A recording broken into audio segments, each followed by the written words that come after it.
Comment trouver un emploi de chargé de recouvrement quand on n'a pas d'expérience? Nous allons tenter de répondre à cette question dans ce petit podcast. Alors, avant de commencer, une autre question, toute simple évidemment. Pourquoi travailler dans le recouvrement de créances? Et oui, si vous en êtes arrivé à vous poser la question de trouver un boulot dans cette filière, eh bien, c'est qu'il y a bien une raison. Alors, au-delà du fait que c'est un métier qui peut s'avérer très intéressant, alors évidemment à condition de trouver un employeur ouvert d'esprit et prêt à vous accorder une certaine liberté et une autonomie d'action, eh bien, il existe aussi un autre intérêt plus terre à terre qui peut vous amener à choisir cette branche professionnelle. Il faut bien comprendre que le métier de chargé de recouvrement, à notre époque, a la cote. Et dès lors que vous possédez une expérience significative dans le domaine, eh bien, il y a logiquement peu de chances que vous restiez longtemps au chômage, à condition toutefois d'accepter d'être mobile. Mais si vous habitez dans une grande ville, à Marseille, Lille, Paris, Strasbourg, bon, logiquement, il y a assez d'offres par rapport à la demande. Donc, il ne devrait pas y avoir de problème. Alors, le recouvrement a un avantage indéniable, c'est que, eh bien, il se nourrit de la crise. Alors, on va pas débattre sur ça, on n'est pas là pour se réjouir de la crise, pas du tout, parce qu'on est tous touchés. Ça fait mal à tout le monde, c'est vraiment la merde au niveau économique, hein. Mais, eh bien, au moins, c'est l'une des rares professions parmi lesquelles plus il y a d'entreprises en difficulté, donc plus il y a d'impayés, plus les perspectives économiques sont incertaines et donc forcément les entreprises ont besoin de gens pour s'occuper de leurs impayés, pour vérifier la solvabilité de leurs clients, pour récupérer l'argent. Donc forcément, le chargé de recouvrement est une profession qui a la cote. Voilà, c'est très simple. Alors, on va voir maintenant concrètement répondre à la question du podcast. Comment trouver un emploi de chargé de recouvrement si vous ne possédez aucune expérience? Et oui, c'est toujours ça le problème quand on cherche un emploi, quel qu'il soit. Eh bien, on demande toujours l'expérience, blablabla, blablabla.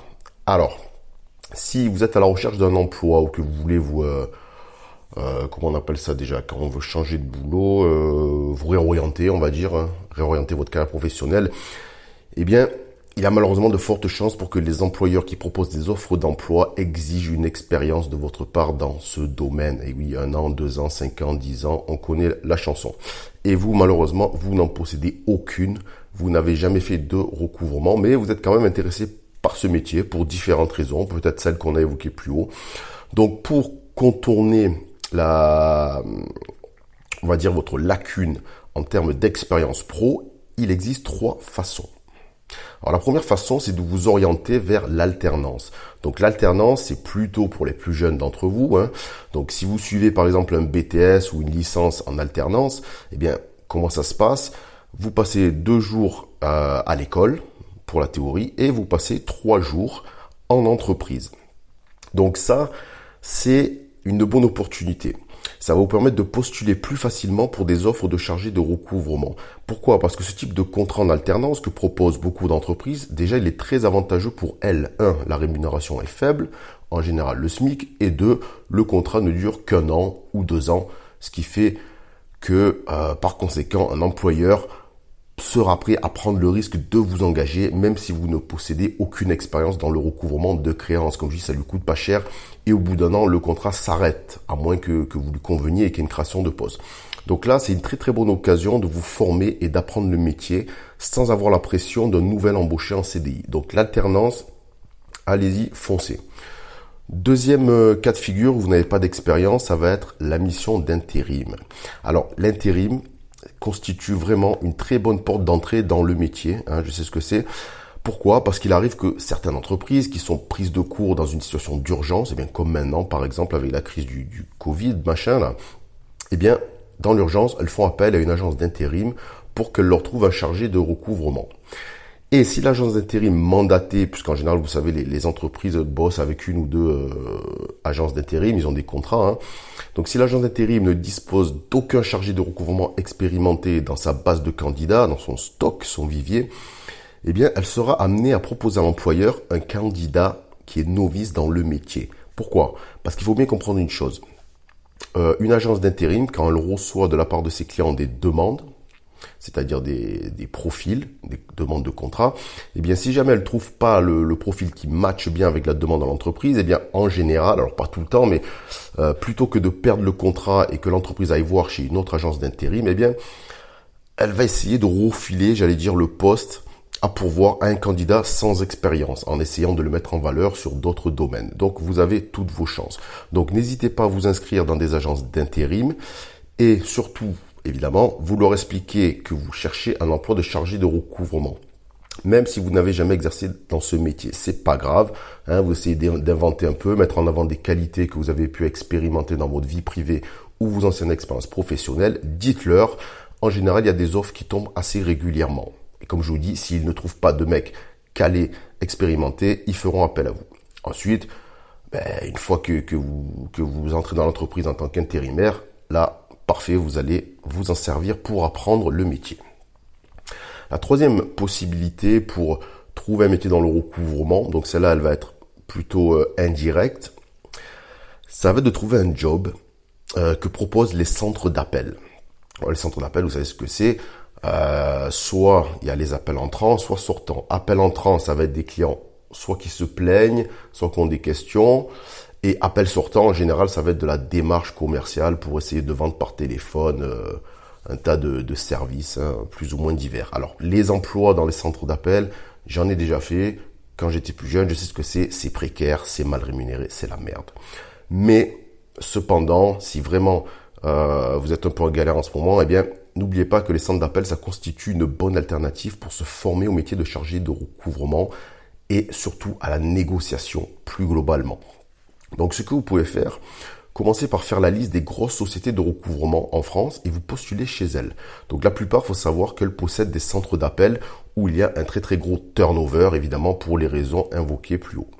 Donc, par conséquent, ces grosses entreprises manquent de personnel qualifié disponible sur le marché. Je veux dire, en général, quelqu'un qui a 5 ou 10 ans d'expérience dans le recouvrement, eh bien, il va pas s'emmerder à aller bosser dans un centre d'appel. Il est pas con non plus. Donc, en général, elles vont embaucher des débutants. Donc, comme je vous dis, évidemment, par manque de main-d'œuvre, eh bien, elles vont pas être très regardantes sur l'expérience et elles vous embaucheront assez facilement. Donc, ok, c'est la merde, mais cela va constituer une bonne opportunité pour apprendre le métier et justement étoffer votre CV. Et même si vous faites que 3 mois, 6 mois, 1 an dans ce genre de boîte, au final, vous avez votre expérience de chargé de recouvrement. Si par contre, imaginons, vous ne trouvez pas de boîte de recouvrement qui embauche ce genre de personnes ou que vous n'avez pas envie de bouger de votre région et qu'il n'y a pas de grosse boîte autour de chez vous, c'est pas grave, orientez-vous pour seulement quelques mois, pareil, en passant par de l'intérim, dans le métier de télévendeur. Alors, c'est nul, c'est chiant, pareil, mais on s'en fout. L'objectif, c'est qu'une fois que cette expérience est achevée, eh bien, vous allez pouvoir mettre en avant les qualités, les compétences que vous y avez développées et qui, en fait, sont très proches de celles que doit posséder un bon chargé de recouvrement. Comme je disais, vous allez apprendre à être patient, à négocier, à faire preuve d'empathie, à être commercial, etc. Donc ça, vous pourrez ensuite le mettre en avant pour un poste de chargé de recouvrement, on va dire, mieux rémunéré et normal entre guillemets.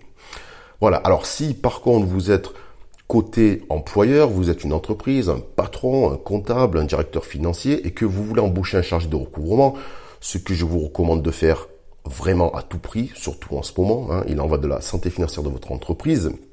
Alors, qu'est-ce que je voulais vous dire? Oui, je voulais dire que c'est bien. Malheureusement, engager un chargé de recouvrement qui n'est parfois pas expérimenté, ça sera jamais suffisant pour en venir à bout de vos impayés. Il vous sera donc indispensable de mettre en place vraiment une stratégie de recouvrement de créances qui soit efficace, pérenne, globale. Et bon, j'imagine que si vous avez atterri là, c'est que vous n'avez aucune idée, aucune mince idée de la manière de vous y prendre. Et moi, je vous rassure, c'est normal. Chacun son job. Alors, ce que j'ai fait, alors moi j'ai bossé et je continue à bosser, mais j'ai bossé 12 ans en tant que salarié, en tant que chargé de recouvrement. Je suis maintenant à mon compte. Mon rôle, c'est de former, d'aider les entreprises à se faire payer et surtout à éviter la création de l'impayé. Donc c'est la raison pour laquelle j'ai créé un groupe privé dans lequel vous pouvez adhérer en cliquant dans le lien que je vous afficherai dans la description. Donc ce groupe, c'est simple, vous mettez votre mail, c'est tout ce que je vous demande, on va pas faire de chichi, je m'en fous de votre date de naissance, de vos passions, Et ensuite, je vous enverrai régulièrement des conseils tirés de mon expérience professionnelle sur le recouvrement de créances, comment vous faire payer, les techniques, comment relancer par téléphone, que mettre dans un courrier, comment négocier, etc., etc. Donc n'hésitez pas à vous inscrire. Et si vous êtes aussi en recherche d'emploi en tant que chargé de recouvrement, eh bien inscrivez-vous aussi. D'une part, ça vous aidera à apprendre le métier. Et donc si jamais vous décrochez un entretien dans 1 mois, 2 mois, 3 mois, 6 mois, eh bien au moins vous aurez du solide, vous saurez quoi répondre et vous aurez de quoi impressionner votre interlocuteur qui à tous les coups en saura encore moins que vous. Alors rejoignez mon groupe, le lien est dans la description, je vous dis à tout de suite.